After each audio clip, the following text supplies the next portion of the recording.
السلام علیکم ورحمۃ اللہ وبرکاتہ۔ آج کا ہمارا ٹاپک سورہ النساء ہے۔ آیت نمبر 11 سے لے کر آیت نمبر 14 تک۔ آئیے سورہ النساء سے اپنے سبق کا آغاز کرتے ہیں۔ رب اشرح لی صدری ویسر لی امری واحلل عقدۃ من لسانی یفقہوا قولی ربی زدنی علما۔ شروع کرتی ہوں اللہ تعالیٰ کے نام سے جو بڑا مہربان نہایت رحم والا ہے۔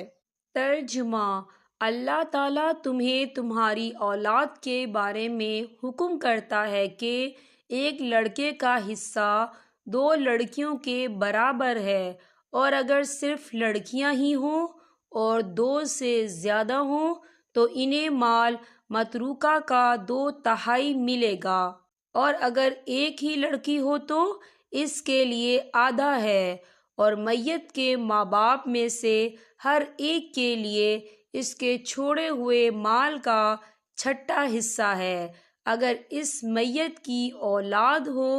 اگر اولاد نہ ہو اور ماں باپ وارث ہوتے ہوں تو اس کی ماں کے لیے 3واں حصہ ہے۔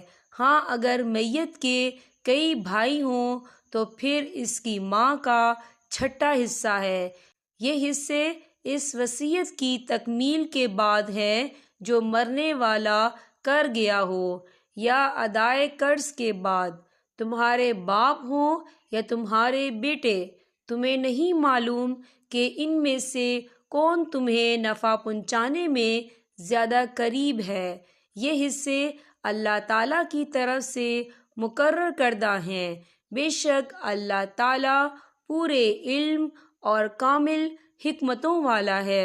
تمہاری بیویاں جو کچھ چھوڑ مریں اور ان کی اولاد نہ ہو تو آدھوں آدھا تمہارا ہے، اگر ان کی اولاد ہو تو ان کے چھوڑے ہوئے مال میں سے تمہارے لیے 1/4 حصہ ہے، اس وصیت کی ادائیگی کے بعد جو وہ کر گئی ہوں یا قرض کے بعد، اور جو ترکہ تم چھوڑ جاؤ اس میں ان کے لیے 1/4 ہے، اگر تمہاری اولاد نہ ہو، اور اگر تمہاری اولاد ہو تو پھر انہیں تمہارے ترکے کا 8واں حصہ ملے گا، اس وصیت کے بعد جو تم کر گئے ہو اور قرض کی ادائیگی کے بعد۔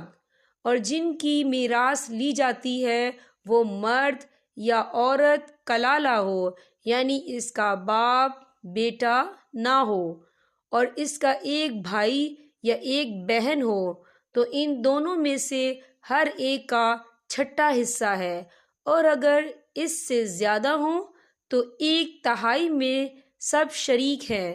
اس وصیت کے بعد جو کی جائے اور قرض کے بعد جبکہ اوروں کا نقصان نہ کیا گیا ہو، یہ مقرر کیا ہوا اللہ تعالیٰ کی طرف سے ہے، اور اللہ تعالیٰ دانا ہے بردبار۔ یہ حدیں اللہ تعالیٰ کی مقرر کی ہوئی ہیں، اور جو اللہ تعالیٰ کی اور اس کے رسول صلی اللہ علیہ وسلم کی فرما برداری کرے گا، اسے اللہ تعالیٰ جنتوں میں لے جائے گا جن کے نیچے نہریں بہہ رہی ہیں، جن میں وہ ہمیشہ رہیں گے، اور یہ بہت بڑی کامیابی ہے۔